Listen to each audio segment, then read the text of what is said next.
दोस्तों नमस्कार। मैं आलोक कुमार जैन अपने यूट्यूब चैनल में आप सभी का स्वागत करता हूं। आज का जो मेरा विषय है internal setup of the living room. पिछले वीडियो में मैंने आपको बताया था कि लिविंग रूम आपके घर में किस जगह पर होना चाहिए। रूम यानी बैठक कक्ष। तो उसके लिए मैंने काफ़ी डिटेल में आपसे चर्चा करी है। आज मैं आपसे जिस विषय पे बात करूँगा वह है कि लिविंग रूम के अंदर का इंटरनल सेटअप कि आप उसमें सोफ़ा कैसे लगाएँ, टीवी कहाँ रखें, कूलर कहाँ रखें, यदि हम सीनरीज़ लगाना है तो कौन-सी लगाना है, क्या नहीं लगाना है, इन सब के बारे में विस्तार से चर्चा करूँगा। थोड़ा-सा संक्षेप में मैं पिछले वीडियो के बारे में बताऊँगा। ये हमारा एक स्क्वायर प्लॉट है जिसकी लंबाई और चौड़ाई दोनों बराबर है। इस प्लॉट में ये ऊपर हमारा नॉर्थ डायरेक्शन था, नीचे साउथ डायरेक्शन था, राइट साइड में ईस्ट है और लेफ्ट साइड में हमारा वेस्ट है। इसे मैंने 9 सेक्टर्स में डिवाइड किया हुआ था और इस प्रकार से ये हमारे अलग-अलग ज़ोन्स हमको जो 8 दिशाएँ जो हैं, वो इसमें से प्राप्त हो जाती हैं। बीच में हमारा ये ब्रह्म स्थान होता है, जैसा कि आप सभी लोग जानते हैं। इस कॉस्मिक एनर्जी वर्टिकली डाउनवर्ड इस ब्रह्म स्थान में आकर के ही आपके घर में डिस्ट्रीब्यूट होती है। इसमें से हमने ये बताया था कि आपका बैठक कक्ष जो है उसके लिए नॉर्थ सेंट्रल नॉर्थ पोजीशन कहलाती है। ये नॉर्थ में ही होना सबसे अच्छा है। सेकंड बेस्ट पोजीशन हमने बताई थी आपको सेंट्रल ईस्ट। इस खाने में अगर आपका बैठक कक्ष है तो बहुत बढ़िया है। इन दोनों के बाद अगर हम बाहर जाना चाहते हैं तो you can provide it in the north east direction. ईशान कोण की दिशा है। इसके बाद भी हम अगर आगे जाना चाहें, इनमें हमको विकल्प नहीं मिल पा रहा है, तो हम वायु तत्व की दिशा नॉर्थ वेस्ट में जा सकते हैं, साउथ ईस्ट में जा सकते हैं और साउथ वेस्ट में जा सकते हैं। यहाँ पे भी प्रोविज़न वास्तु सम्मत है, लेकिन कहाँ से क्या फ़ायदे हैं, क्या नुकसान है, इसके बारे में मैंने पिछले वीडियो में विस्तार से आप लोगों से चर्चा करी हुई है। अब आज का जो मेरा विषय है, वह है ideal setup of the living room. Living room के अंदर की आदर्श स्थिति क्या होना चाहिए? तो आज के विषय के लिए मैंने ये एक छोटा-सा एक कक्ष लिया हुआ है। This is the room of the house which is being used as living room, जिसे हम बैठक कक्ष के रूप में इस्तेमाल कर रहे हैं, जिसमें हमारा ये छोटा-सा फर्नीचर भी हमारा लगा हुआ है। तो सबसे पहला बिंदु जो मैं आपसे बात करूँगा वह है स्लोप ऑफ द रूम। तो स्लोप ऑफ द रूम जैसा कि आप जानते हैं जो स्लोप ऑफ द हाउस जो होता है, स्लोप ऑफ द प्लॉट होता है टुवर्ड्स नॉर्थ ईस्ट होता है, तो इसका स्लोप भी हम नॉर्थ ईस्ट डायरेक्शन में दें, इस तरह से दें। इसमें भी मेरा ऊपर नॉर्थ लिया हुआ है, नीचे साउथ है, राइट साइड में ईस्ट है और लेफ्ट साइड में वेस्ट है। ये डायरेक्शंस मैं हमेशा इसी प्रकार से लेता हूँ। ये जो कोना होगा आपका नॉर्थ ईस्ट होगा, तो स्लोप हमारा नॉर्थ ईस्ट की तरफ जाना चाहिए। दूसरी बात मैं करना चाहूँगा कि सोफ़ा का अरेंजमेंट। सोफ़ा का अरेंजमेंट ये मैंने थोड़ा-सा आपके सामने ये हल्का-सा बना कर के रखा हुआ है। इसमें ये बात कही जाती है कि इन्हीं पे आप बैठ कर के आपस में चर्चा करेंगे, गेस्ट को बैठा लेंगे और पारिवारिक सदस्य भी इसी में बैठ कर के आपस में वार्ता करेंगे किसी भी विषय पे और किसी न किसी निष्कर्ष पे आप पहुँचते हैं। तो वास्तु जो कहता है head of the family member जो है, वह इस तरह से कमरे में बैठना चाहिए कि उसका फेस जो है या तो पूरब की तरफ रहे या आपके उत्तर की तरफ रहे। The face of the person और face of the head of the family should always be towards east और towards north to get the auspicious results. जैसे फॉर एग्ज़ाम्पल यदि आपका head of the family member इस कुर्सी में बैठेगा तो उसका फेस ईस्ट की तरफ होगा। यदि इस सोफ़े पे बैठेगा तो उसका फेस नॉर्थ की तरफ होगा। दोनों दिशाएँ हमारी ओके हैं। दोनों दिशाओं में से किसी में भी head of the family member बैठ कर के आप वार्ता कर सकते हैं।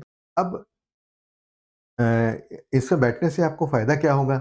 इसमें बैठने से आपका थॉट्स, आपके विचार, आपके स्पीच, आपके मुँह से निकलने वाले शब्द, वाक्य सेंटेंसेस एंड आपका बॉडी लैंग्वेज, आपका जो आचरण है, व्यवहार है, वो ऑटोमैटिकली एक प्रकृति के अनुरूप हो जाएगा और यह आपको हमेशा अच्छे निर्णय पाने में, अच्छे निष्कर्षों को प्राप्त करने में सहायता प्रदान करेगा और इसी प्रकार आप जिससे आपकी हेल्थ, वेल्थ एंड प्रॉस्पेरिटी तीनों चीज़ें हेल्पफुल हो जाएँगी।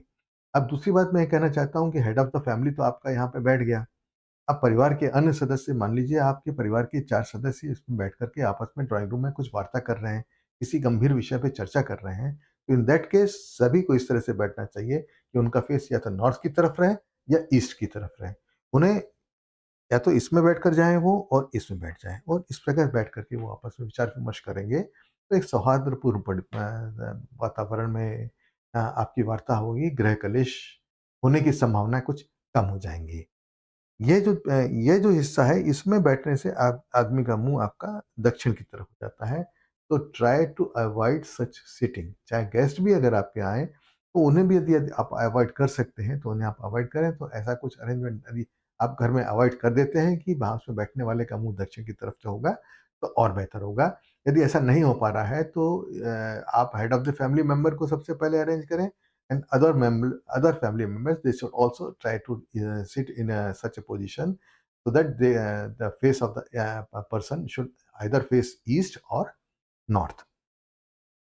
अब नेक्स्ट बिंदु पे बात करूंगा। आप जब ड्राइंग रूम आप बना लेते हैं तो आप उसमें फर्नीचर भी रखते हैं, तो शेप ऑफ द फर्नीचर आपका कैसा होना चाहिए? तो मैं प्रीवियस डायग्राम पे जाऊंगा। यह भी एक छोटा सा ड्राइंग रूम है। इसमें मैं देखेंगे आप कि एक सर्कुलर टेबल रखी हुई है और एक रेक्टेंगुलर टेबल रखी हुई है। सर्कुलर टेबल आपकी ठीक नहीं है, रेक्टेंगुलर टेबल का शेप आपका ठीक है। तो वास्तु जो रिकमेंड करता है, या तो आइदर रेक्टेंगुलर या square shape furniture should be used in your living room. चौकोर फर्नीचर ही आपको इस्तेमाल करना चाहिए। Egg shaped, Oval, triangular, octagonal या और किसी भी प्रकार के शेप को आपके ड्राइंग रूम में रखा जाना वास्तु ऑस्पिशियस नहीं मानता है। तो इसका आप ध्यान रखें। और साथ ही जो भी आप फर्नीचर रखें, फर्नीचर को फर्श से 1 से 3 इंच ऊपर रखें। अब नेक्स्ट बिंदु आता है आपका टेलीविज़न। टेलीविज़न ड्राइंग रूम में नॉर्मली लोग आजकल अवॉइड करते हैं, फिर भी अगर आपको टेलीविज़न ड्राइंग रूम में रखने की इच्छा है, तो चूँकि टेलीविज़न एक इलेक्ट्रिकल अप्लायंस है, हीट एनर्जी भी इसमें थोड़ी-सी डेवलप होती है, तो इसकी पोज़ीशन जो है south east direction vastu recommend करता है। इसे अन्य किसी दिशा में नहीं रखना चाहिए। यदि हम इसे नॉर्थ ईस्ट में या साउथ ईस्ट में रहते हैं, तो आपका बहुत सारा समय बेकार की चीज़ों में देखने में व्यर्थ चला जाएगा। अब हम बात करते हैं कि कौन-कौन से फ़ोटोग्राफ्स या पोर्ट्रेट्स हमको इसमें नहीं रखना चाहिए, नहीं लगाना चाहिए। तो इसके लिए वास्तु कहता है एंग्री बर्ड, कोई ऐसा पक्षी जो गुस्से में हो या जिसकी प्रकृति थोड़ा-सा खराब हो, चील, कौवे, इनके फ़ोटोग्राफ्स हमको ड्राइंग रूम में नहीं रखना चाहिए। वुमन, महिलाओं की तस्वीरें हमको ड्राइंग रूम में नहीं लगाना चाहिए। वीपिंग चाइल्ड, यदि रोता हुआ बच्चा है, उसकी फ़ोटो भी आपको ड्राइंग रूम में नहीं रखना चाहिए।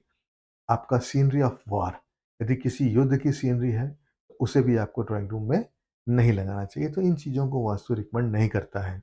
अब ये बात आती है कि किन चीज़ों को हम लगा सकते हैं। तो वास्तु ये कहता है कि हम झरने का फ़ोटो, वाटरफॉल्स की फ़ोटो ड्राइंग रूम में हम रख सकते हैं और साथ ही पोर्ट्रेट्स ऑफ गॉड रख सकते हैं। और इन दोनों चीज़ों को रखने का जो प्लेसमेंट वास्तु बताता है, वह नॉर्थ ईस्ट डायरेक्शन बताता है। नॉर्थ ईस्ट मतलब ईशान कोण, भगवान की दिशा। स्वयं भगवान इस दिशा में विद्यमान रहते हैं। तो ये हमारा सबसे ज़्यादा पॉजिटिव एनर्जी का ज़ोन हमारा नॉर्थ ईस्ट ज़ोन होता है। जैसा कि आपको मैं शायद पहले बता चुका हूँ कि प्राणा प्राणा एनर्जी जो है हमको ईस्ट से मिलती है, जीवा एनर्जी आपको नॉर्थ से मिलती है और कॉस्मिक एनर्जी जो होती है वर्टिकली डाउनवर्ड डायरेक्ट ब्रह्म स्थान में मिलती है। तो प्राणा और जीवा एनर्जी जो है वो नॉर्थ ईस्ट में कलेक्ट होकर के नॉर्थ ईस्ट से साउथ ईस्ट की तरफ जाते हैं और साउथ वेस्ट की तरफ जाते हैं। और यह जो ज़ोन है सबसे ज़्यादा पॉजिटिव एनर्जी का ज़ोन हमारे घर में माना जाता है। तो जलप्रपात जो है आप इसका या वाटरफॉल जो लगाएँगे पोस्टर से, तो वाटर के बारे में ये कहा जाता है वास्तव में कि जल जो होता है, वह किसी भी एनर्जी को बहुत ज़्यादा लगभग नियरली 1000 टाइम्स इंक्रीज़ कर देता है। तो अब हम यदि जलप्रपात या यदि इंडोर आपको फाउंटेन भी अगर मिल जाता है, तो इंडोर फाउंटेन को यदि आप नॉर्थ ईस्ट कॉर्नर में रख देंगे, तो नॉर्थ ईस्ट की वो पॉजिटिव एनर्जी को काफ़ी ज़्यादा बढ़ा देगा। तो ये आपके ज़्यादा बहुत ज़्यादा फ़ायदेमंद होगा। तो ये मेरा टॉपिक कवर होता है। आपको वीडियो देखने के लिए बहुत-बहुत धन्यवाद।